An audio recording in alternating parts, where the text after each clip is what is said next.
이 시간 말씀을 듣는 모든 성도님들에게 있기를 주님의 이름으로 축원합니다. 수요일마다 이제 계속 예레미야를 읽어가고 있는데, 예레미야에는 아주 중요한 핵심이 있습니다. 그것은 남유다가, 유다 백성들이 바벨론에서 포로 생활을 해야 한다는 그 하나님 말씀에 순종하라는 것입니다.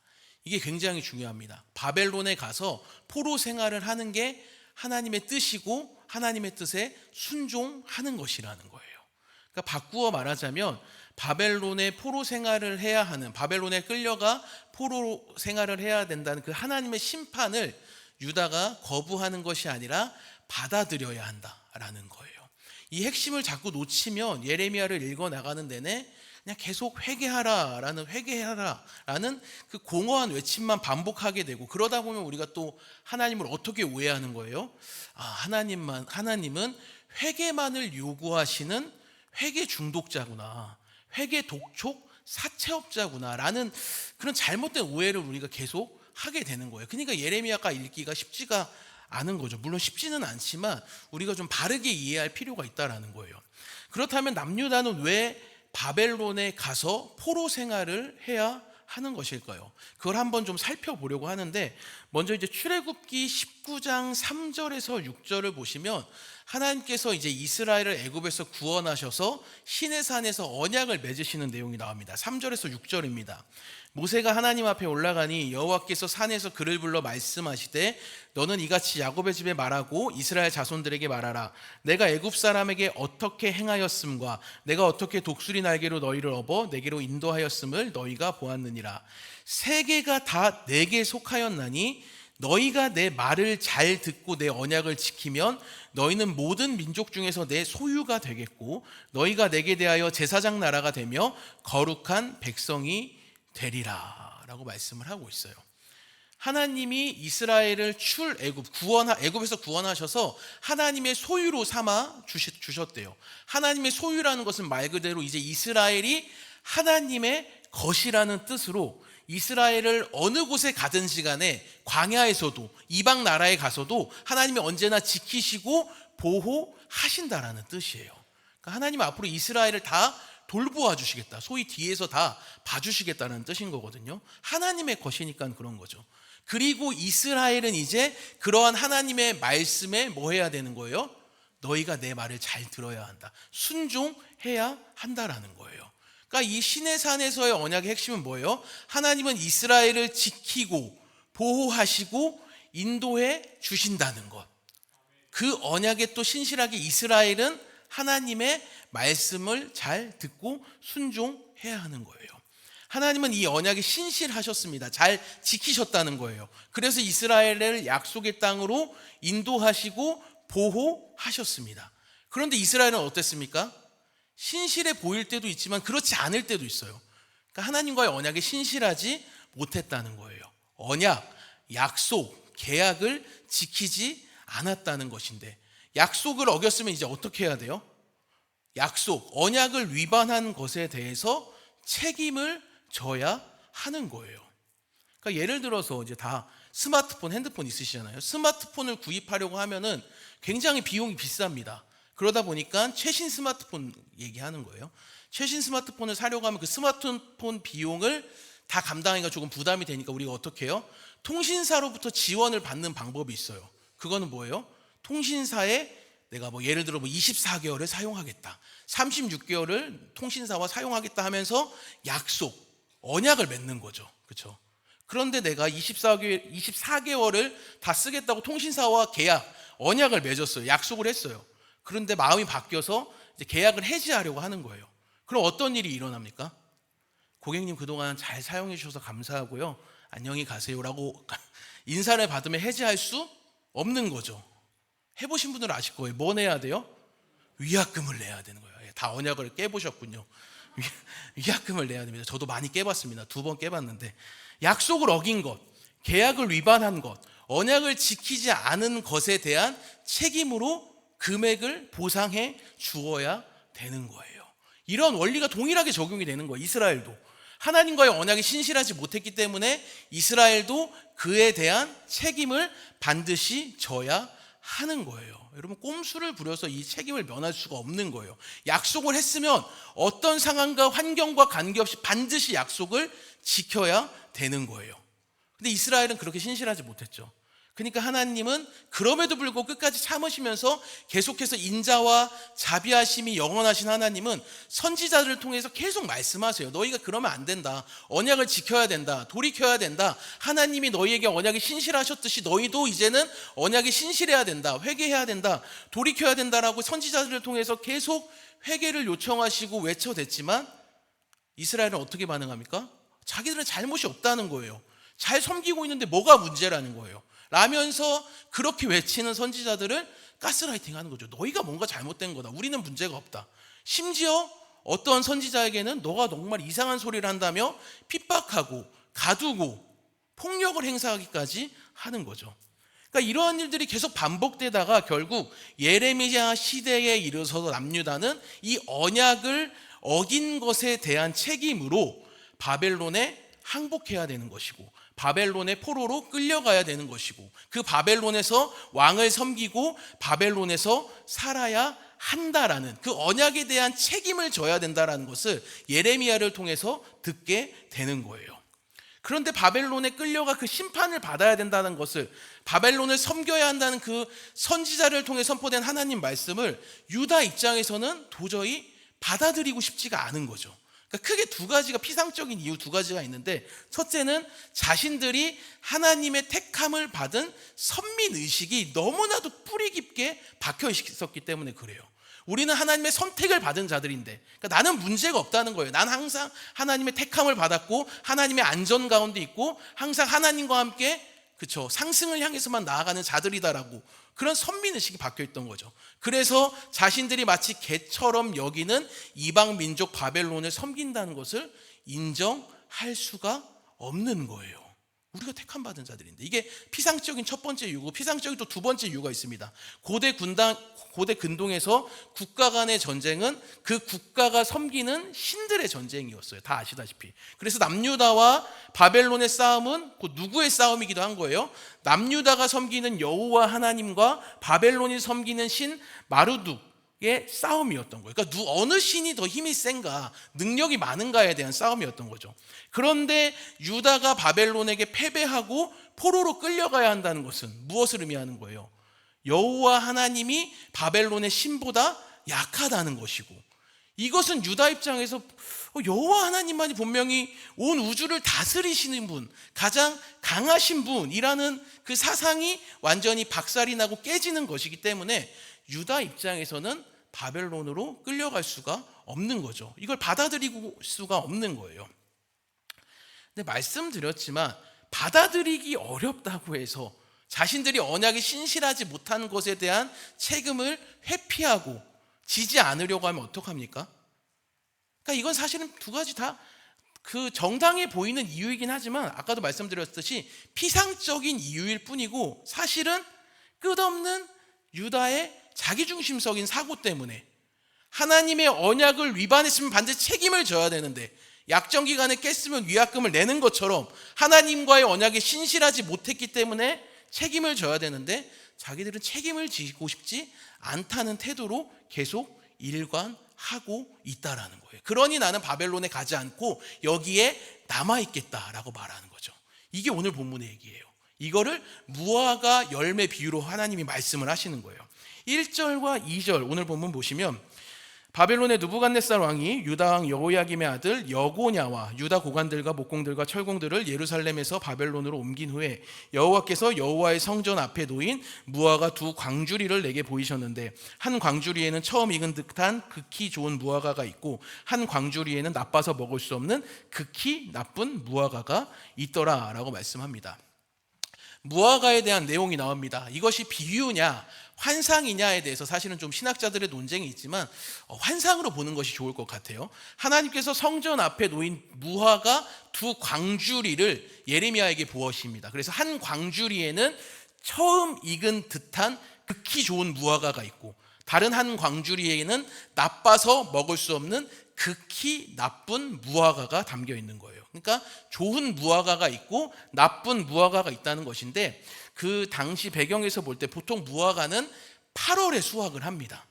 근데 좋은 무화과는 8월에 수확하는 무화과가 아니라 가장 처음에 수확하는 처음 익은 무화과로 6월에 수확을 했다고 해요. 따라서 이 환상에 나오는 좋은 무화과는 6월에 처음으로 수확한 처음 익은 무화과를 가리키는 거예요. 근데 성경에서는 이 처음 익은 무화과에 대해서 이렇게 표현을 해요. 미가서 7장 1절을 보시면 재앙이로다 나여 나는 여름 과일을 딴 후에 포도를 거둔 후 같아서 먹을 포도송이가 없으며 내 마음에 사모하는 뭐가 없다고 얘기해요? 처음 익은 무화과가 없다고 얘기하는 거예요. 그러니까 선지자가 처음 익은 무화과가 없다고 재앙이구나 라며 탄식하는 장면인데, 왜 탄식을 하냐면 이 처음 익은 무화과를 하나님께 첫 소산물로 바쳐야 하는데 없기 때문에 지금 탄식을 하고 있는 거예요. 처음 익은 무화과, 가장 극상의 상태를 지닌 무화과이기 때문에, 가장 좋은 것이기 때문에 그것을 하나님께 드림을 통해서, 하나님, 모든 것이 하나님으로부터 왔습니다, 하나님 감사합니다는 그 신앙의 고백을 드려야 하는데 그것이 없기 때문에 내가 지금 재앙이 닥쳤다, 탄식하고 있다라고 말하고 있는 거예요. 그러니까 이처럼 처음 익은 무화과는 좋은 무화과이고 이것은 곧 하나님께서 기뻐하시는 무화과였다라는 게 핵심인 거예요. 그렇다면 오늘 예레미야 24장 본문에서 이 하나님께서 기뻐하시는 좋은 무화과는 어떤 의미를 갖고 있냐면 4절과 5절을 보시면 여호와의 말씀이 또 내게 임하니라 이르시되 이스라엘의 하나님 여호와께서 이와 같이 말씀하시니라 내가 이곳에서 옮겨 갈대아인의 땅에 이르게 한 유다 포로를 이 좋은 무화과 같이 잘 돌볼 것이라 라고 말씀을 합니다. 하나님께서 기뻐하시는 좋은 무화과가 어떤 거래요? 갈대인의 땅에 이르게 한 유다 포로라는 거예요. 바벨론의 포로로 끌려가야 한다는 말씀에 순종해서 바벨론에서 포로 생활을 하는 자들이 좋은 무화과다라고 말을 하는 거예요. 하나님은 이들을 잘 돌보아 주실 것이라고 약속을 해요. 왜냐하면 유다에서 바벨론으로 옮긴 분이 하나님이시기 때문에 그렇다는 거예요. 그러니까 우리가 의뢰 생각할 때는 바벨론에 끌려가지 않고 유다에 남아서 어떻게든 성전에서의 신앙을 유지하고 그곳에서 하나님을 예배하고 하나님의 성전을 지켜내는 것이 좋은 무화과일 거라고 생각을 하지만 성경은 그렇지 않다고 얘기를 하는 거예요. 예레미야를 통해 선포된 말씀인 바벨론의 포로가 되는 게 여러분 하나님의 뜻이라는 거예요. 그게 하나님의 말씀에 순종하는 것이라는 거예요. 바벨론의 포로가 된 자들이 그렇기 때문에 좋은 무화과다라고 하나님이 말씀하고 있다라는 거예요. 이뿐만이 아닙니다. 이들에게 또 이런 것을 약속하죠. 6절과 7절을 보시면 내가 그들을 돌아보아 좋게 하여 다시 이 땅으로 인도하여 세우고 헐지 아니하며 심고 뽑지 아니하겠고 내가 여호와인 줄 아는 마음을 그들에게 주어서 그들이 전심으로 내게 돌아오게 하리니 그들은 내 백성이 되겠고 나는 그들의 하나님이 되리라 라고 약속을 하세요. 포로로 끌려가던 자들에게 이런 약속을 하신다는 거예요. 그들을 돌아보아 좋게 하신다라고 말씀하시는데 이것은 바벨론에서 하나님이 이들을 잘 돌보아 주시겠다라는 의미를 가지고 있어요. 또한 바벨론에서의 포로 생활 기간이 끝나면 이들을 다시 유다로 돌아오게 인도하실 것이고 이뿐만이 아니라 그들의 마음에 여호와만이 진짜 하나님이시다라는 그걸 알 수 있는 그 은혜의 마음을 주셔서 하나님께로 돌아오게 하실 것이다라는 그 회복의 약속까지도 하고 계시는 거예요. 여기서 돌아오다에 해당하는 단어가 잘 아는 슈브라는 단어로 하나님께서 주권적으로 백성들의 마음을 돌이키시고 회복시키신다라는 구원의 약속이 담겨 있는 단어가 사용이 되었습니다. 그 결과 바벨론의 포로가 되었던 이들은 하나님의 백성이 되고 하나님은 이들을 책임지시는 하나님이 되실 것입니다.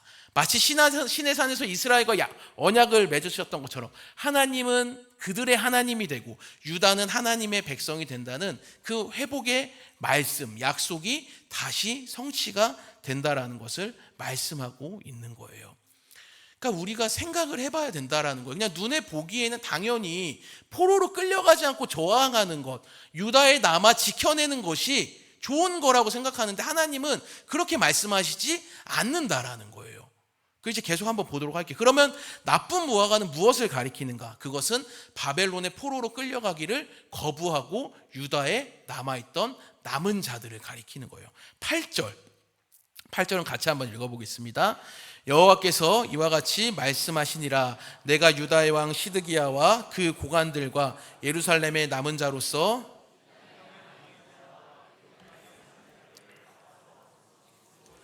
이 나쁜 무화과 같이 버리되. 사랑하는 여러분, 우리는 당연히 바벨론에 가서 우상 섬기는 자들과 함께 먹고 바벨론에서 살아가는 것이 하나님을 떠나는 행위고 배신하는 행위고 하나님과의 약속을 깨트리는 것이다 라고 생각하는 게 너무나 자연스러운데, 하나님은 그렇지 않다고 계속 반복해서 말씀하시는 거예요. 그래서 유다의 왕을 비롯한 고관들과 유다의 남은 자들, 그리고 바벨론으로 가기 싫어서 유다에 있다가 또 어떻게 될지 모르니까 애굽으로 도망간 자들까지 모두 다 어떠한 거라고 표현하시는 거예요? 그들은 다 나쁜 무화과라고 말하고 있는 거예요. 이들이 맞이할 결말은 명확합니다. 9절에 의하면 흩어짐을 당하고요, 환난을 당합니다. 모든 곳에서 수치와 조롱과 비웃음까지 당하게 됩니다. 10절에서는 심지어 하나님이 이들에게 칼과 기근과 전염병을 보내시는데 이들이 멸절할 때까지 계속 보내시겠다고, 굉장히 무서운 심판이 선포되고 있는 거예요. 사랑하는 여러분, 바벨론 포로를 거부하고 유다의 남은 자들이 좋은 무화과가 아니라 오히려 이들은 나쁜 무화과라고 말씀하는 거예요. 왜 그렇습니까? 계속 반복하지만 이들은 자신들이 지은 죄, 하나님과의 언약을 지키지 않은 것에 대한 책임을 지지 않으려 했기 때문에 그렇다라는 거예요. 하나님과의 언약이 신실하지 못했기 때문에, 약속을, 언약을 깨트렸기 때문에 이들은 이것에 대한 책임으로, 죄에 대한 결과로 바벨론의 포로가 되어야 하는데 그것을 거부하고 있는 거예요. 그러니까 유다의 왕과 고관들이 바벨론에 끌려가기를 거부하고 유다에 남은 것은 하나님과의 언약을 깨트림으로 인해 지은 죄에 대한 무책임한 태도를 보여주고 있는 거예요. 왜 이러한 태도를 보이겠습니까? 겉으로는 뭐 다른 이유를 대겠죠. 자신들의 뭐 우상들과 섬길 수 없다, 선민의식 때문에 하나님이 졌다는 걸 인정할 수 없다라고 말을 하지만, 사실은 자신들의 명예가 실추가 되고 모욕거리가 되고 조롱거리가 되고 싶지 않았기 때문에 남아있거나 혹은 꼼수를 사용해서 애굽으로 도망치는 일을 선택했다는 거예요. 사랑하는 여러분, 그래서 우리는 늘 생각하고 고민해야 됩니다. 무엇이 진짜 하나님을 위한 길인지를 고민해 봐야 된다는 거예요. 겉으로 피상적으로 드러난 모습이 종교 행위이고 하나님의 이름을 언급한다고 해서 그래, 하나님을 위해서야, 하나님이 기뻐하시는 거야 라는 그 입술에 고백이 있다고 해도 그것이 얼마든지 하나님을 위한 것이 아니라 나를 위한 것이 될 수 있다는 거예요. 하나님께 말로는 순종이고 하나님의 영광을 위하고 교회를 위한 것이다라고 말은 할 수 있지만, 그 심연의 그 중심에는 하나님께 불순종하는 모습이 얼마든지 있을 수 있는 것이 인간의 그 자기중심적이고 하나님마저도 속이려고 하는 우리의 연약한 모습이라는 것입니다. 사랑하는 여러분, 그렇기 때문에 우리 스스로를 얼마든지 속일 수 있고 하나님도 어떻게 해서 속이려고 하는 자기중심적이고 어리석은 모습이 언제나 가득한 우리에게 가장 필요한 것은 무엇이겠습니까? 피상적인 종교 행위가 아닌 거예요. 하나님의 뜻으로 포장된 나의 뜻을 구하는 게 아니에요. 성경은 분명히 말합니다. 우리에게 가장 필요한 것은 복음인 줄을 믿습니다. 복음은 언제나 자기중심성으로 가득한 우리의 죄악을 완벽하게 해결할 수 있는 유일하시고 완전하신 우리 하나님의 능력이기 때문에 그렇다는 것입니다. 그러니 오늘도 우리는 어떠한 자세를 취해야 되는 거예요? 죄에 대해서 어떻게든 책임을 회피하고 그래, 이 정도는 괜찮다라는 그 자기 연민을 붙잡을 것이 아니라 그리스도의 복음을 붙잡으셔야 된다라는 것입니다. 끝없는 불안감과 두려움으로 인해서 하나님을 신뢰하지도 못하고 자기 소견에 옳은 대로 내 방법으로, 내 패턴으로, 그래 이런 식으로라며 문제를 해결하고 책임을 회피하려는 그 불신앙의 자리에서 이제는 좀 벗어나서 하나님만을 정말로 전적으로 신뢰하고 의지하는 자리로 우리가 나아가야 할 줄을 믿습니다. 그 비결은 다른 게 없어요, 여러분. 오직 십자가뿐이라는 거예요. 다른 길은 없고 십자가를 지고 나를 부인할 때에만 가능한 줄을 믿습니다. 그것이 가장 잘 드러난 말씀이 있습니다. 히브리서 12장 2절입니다. 믿음의 주요 또 온전하게 하시는 이인 예수를 바라보자. 그는 그 앞에 있는 기쁨을 위하여 십자가를 참으사 부끄러움을 개의치 아니하시더니 하나님 보좌 우편에 앉으셨느니라. 사랑하는 여러분, 우리 주님도 십자가를 지는 것이 부담이셨습니다.